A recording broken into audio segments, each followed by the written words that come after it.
Now let's look at the example of a distillation column. So the objective of a distillation column operation may be to maintain the product composition XD with time. And that is done using some change in the reflux flow. Now if you choose not to make any change in the reflux flow, and if the feed composition is changing in some way, so I'm saying it's simply feed quality.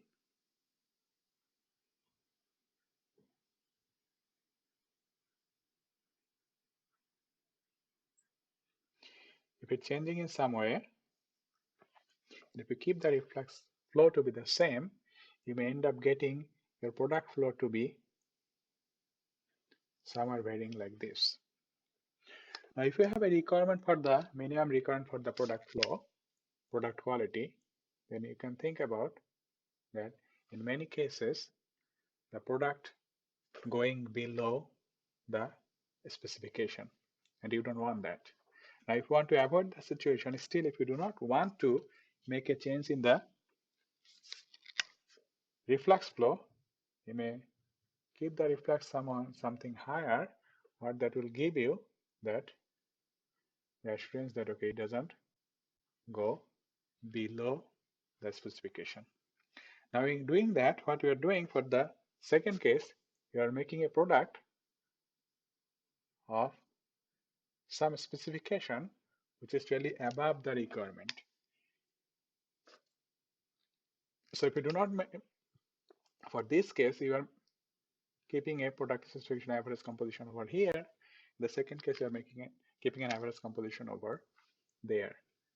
So and that's coming at the cost that okay, you're trying to maintain a high reflux ratio, and that will have effect on the utility cost for the distillation column, the product flow rate, and so on. So now, if you want to maintain the top quality, and if you decide that okay, I'll make some change in the reflux flow, then in that case, what will have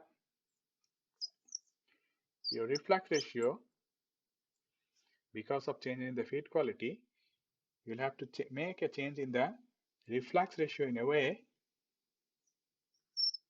that keeps your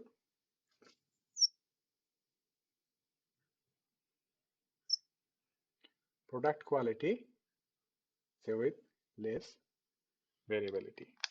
So by doing this, you're not going below the specification, but at the same time, you're maintaining an average quality which is quite close to the desired value.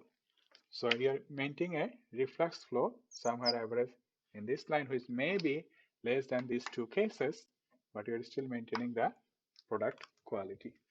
So this is another example of simply thinking about how variability and control are related. So again, the same concept that you are transferring the variability from the product quality where you cannot allow to the reflux flow where you can allow. Now, keeping the reflux at a constant may not help in any way, but maintaining the product quality is one of the key aspects of the operation of a distillation column. So again, the same concept, transferring the variability from one variable where you cannot allow to another variable where you can